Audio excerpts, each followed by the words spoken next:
귀한 찬양 늘 감사를 드립니다. 한 달에 한 번 듣기 너무 아깝죠. 너무 이렇게 멋진 연주를 잘해 주셔서 또 우리에게도 저희에게도 늘 은혜가 됩니다. 너무 감사를 드립니다. 우리 혹시 물건을 사셨다가 후회해 보신 경험들이 있으십니까? 많으십니까? 저에게도 이제 물건 이런 경험들이 있습니다. 물건을 샀는데 그 중에 후회했던 경험들도 생각해 보면 참 많은 것 같습니다. 그 중에 번뜩 떠올랐던 것이 제가 좀 젊을 때 샀던 카메라입니다. 지금이야 이제 스마트폰으로 다 사진을 찍고 이렇게 다니지만 제가 조금 더 젊었을 때에는 이제 그 카메라가 유행을 했던 적이 있었습니다. 그래서 나도 한번 그것을 사서 여러 군데 이제 또 출사도 나가보고 여러 아름다운 곳들을 한번 찍어 보리라 하는 그 마음이 갑자기 생겨서 카메라를 구매를 했던 적이 있습니다. 이제 좋은 카메라를 사려고 하니 이게 참 알아봐야 될 것도 많고 생각해야 될 것도 많고 또 비용도 비싸고 한 여러 가지들이 다 걸렸습니다. 그래도 나름대로 차근하게 그것을 사기 위해서 꼼꼼히 비교도 해보고 그렇게 해서 카메라를 구입을 하게 됐는데 구입하고 얼마 되지 않아 후회하기 시작했습니다. 왜냐하면 일단은 그것을 들고 다니는 것 자체가 너무 귀찮았습니다. 요즘에는 핸드폰은 그냥 주머니에 넣었다가 꺼내서 사진을 찍으면 되는데 제가 샀던 카메라는 이제 DSLR 카메라라고 렌즈를 바깥 끼우는 그런 카메라입니다. 그러다 보니 카메라 본체도 들고 다녀야 되고 렌즈도 들고 다녀야 되고 또 이제 배터리도 여분으로 들고 다녀야 되고 또 좋은 것을 더 잘 찍기 위해서는 후레쉬도 들고 다녀야 되고 여러 가지 들고 다녀야 할 것들이 굉장히 많아서 한 번 사진을 찍으려면은 이제 짐이 너무나 많았던 겁니다. 이거를 들고 가는 것부터가 이제는 또 너무 부담이어서 그래서 후회를 하게 됐습니다. 그리고 그렇다 보니 이제 카메라를 잘 찍지도 않게 되고 점점 그 카메라는 이제 제 생각 속에서도 잊혀지고 제 마음 속에서도 잊혀지고 결국에는 집안 한 구석에 그저 내팽개어진 채로 지금도 아직도 그렇게 찾지 못한 채로 집에서 남아 있는 그 카메라가 떠올랐습니다. 우리는 사실 많은 것들에 대해서 이 필요들에 따라서 가치를 매기곤 합니다. 필요해서 구매했다가도 쓸모가 없어지면은 나에게 가치가 없어지면 그것을 버리는 것이 당연하다고 여기는 그런 생각으로 우리는 살아갑니다. 그런데 문제는 물건들을 이렇게 필요에 의해서 또 취하고 또 버리는 것과는 다르게 때로는 생명이 있는 존재들에 대해서도 이런 식으로 대하는 그런 경우들이 있다는 것입니다. 바로 반려동물들에 대해서 말입니다. 요즘에는 반려동물을 키우는 집들이 참 많습니다.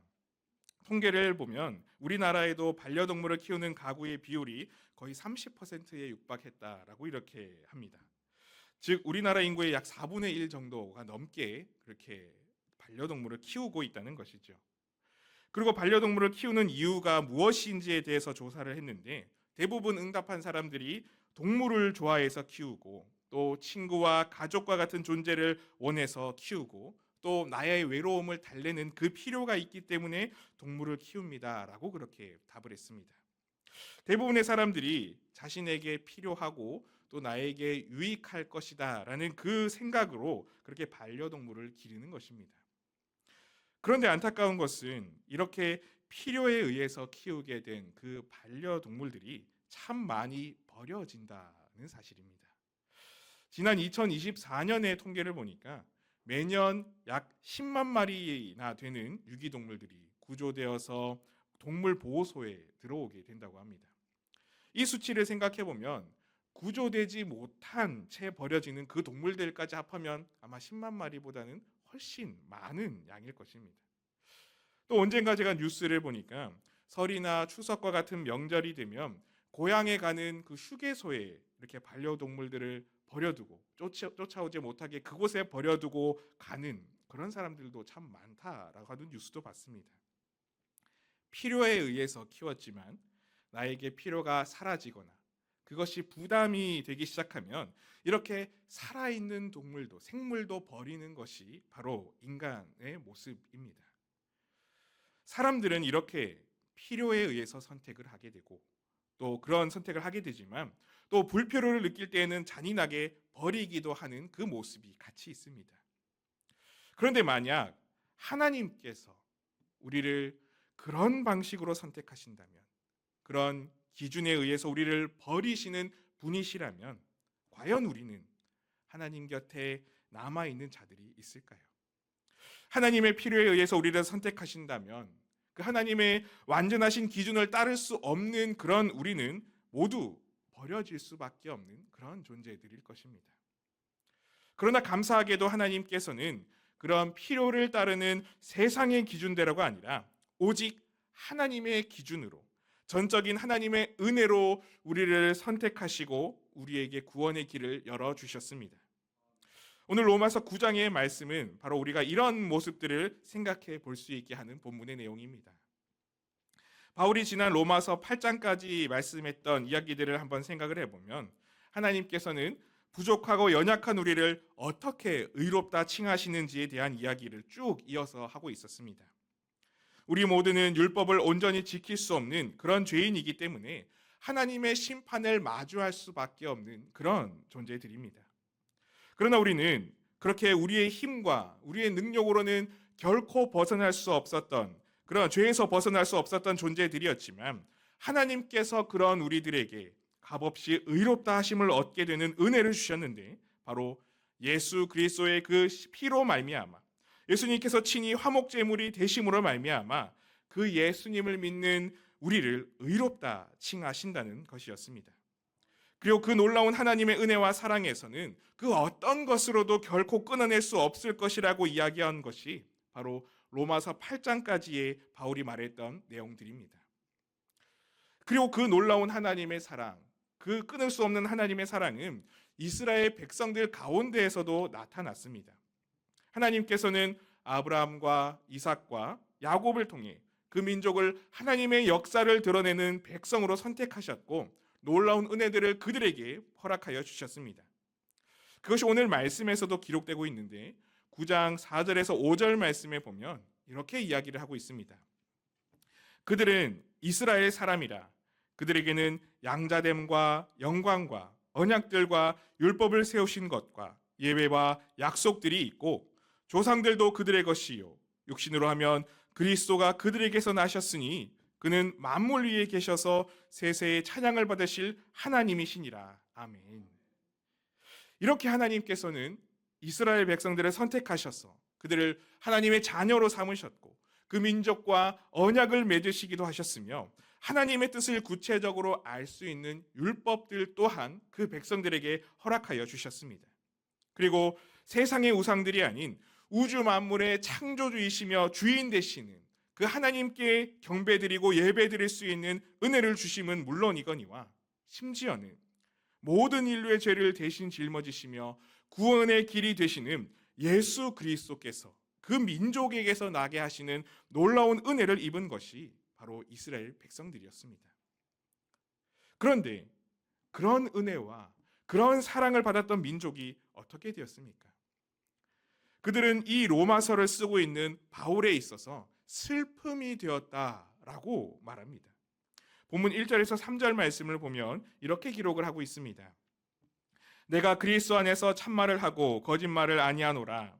나에게 큰 근심이 있는 것과 마음에 그치지 않는 고통이 있는 것을 내 양심이 성령 안에서 나와 더불어 증언하노니 나의 형제 곧 고륙의 친척을 위하여 내 자신이 저주를 받아 그리스도에게서 끊어질지라도 원하는 바로라. 그 형제, 그 고륙의 친척이, 즉 그 민족이 큰 근심과 마음에 그치지 않는 고통이 되었는데 그 이유가 바로 그들이 예수 그리스도의 그 복음을 거부하였고 하나님의 허락하신 구원에서 멀어졌기 때문이었습니다.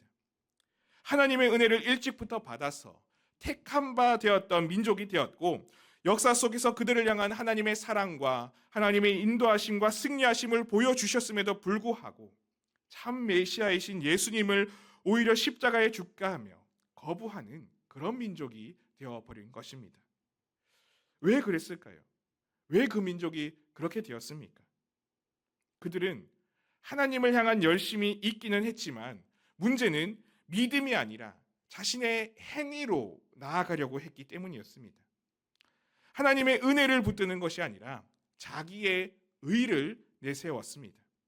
그래서 로마서 10장 2절에서 3절 말씀에 보면은 바울은 그런 그들의 모습에 대해서 이렇게 이야기를 하고 있습니다. 내가 증언하노니 그들이 하나님께 열심히 있으나 올바른 지식을 따른 것이 아니니라. 하나님의 의를 모르고 자기 의를 세우려고 힘써 하나님의 의에 복종하지 아니하였느니라.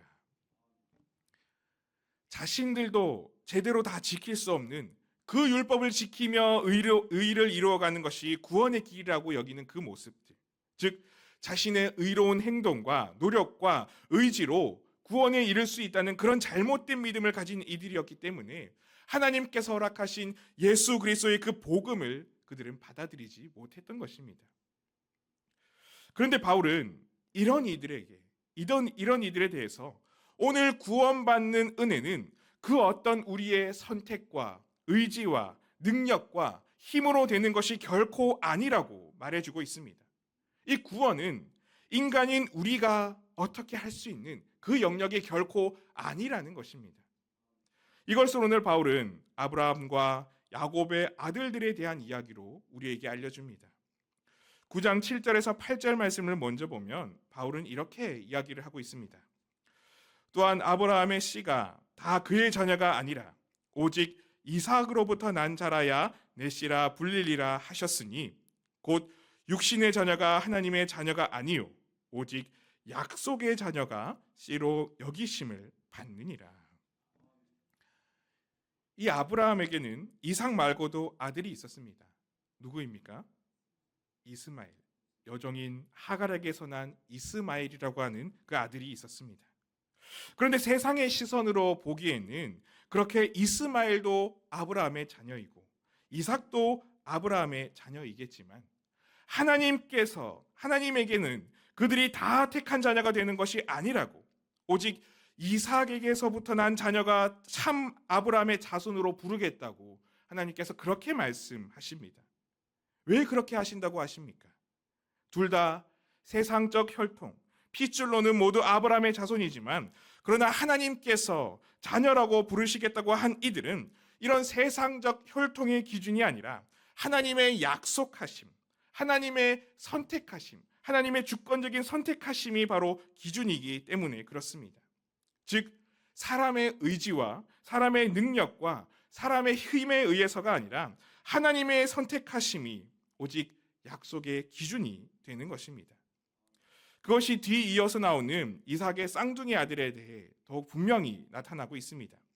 11절에서 13절 말씀을 보면 이렇게 말씀합니다.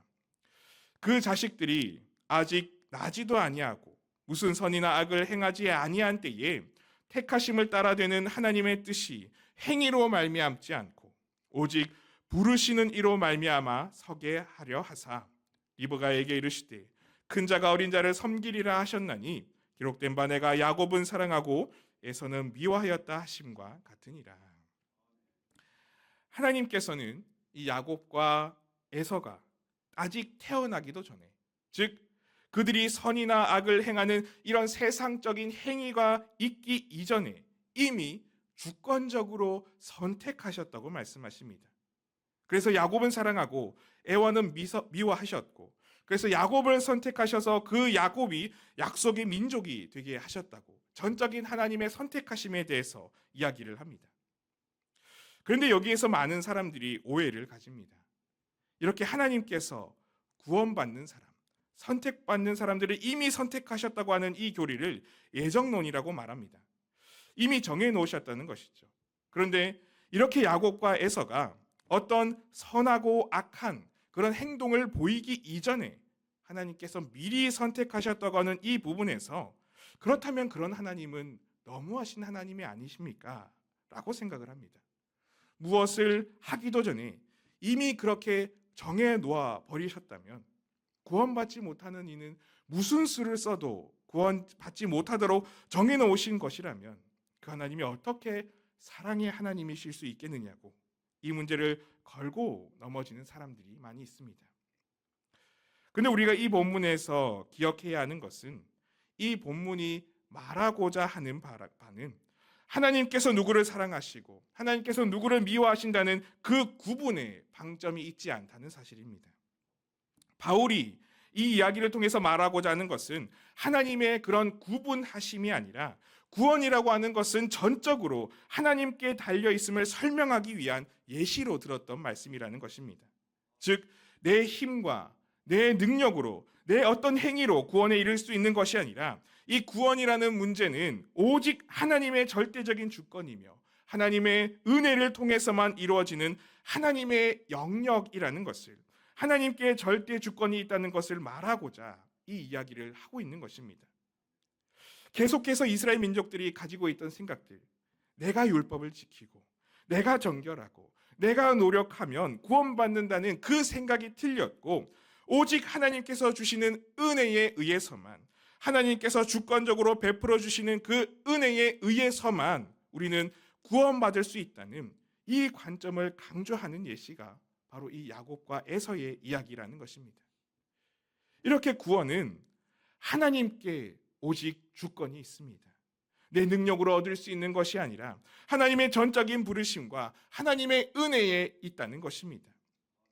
그리고 더 놀라운 것은 이렇게 구원이 전적으로 하나님께 달려있지만 하나님께서는 누구는 버리시고 누구는 구원에 이르게 하겠다고 하시는 그런 선택적 사랑을 하시는 분이 결코 아니라는 사실입니다.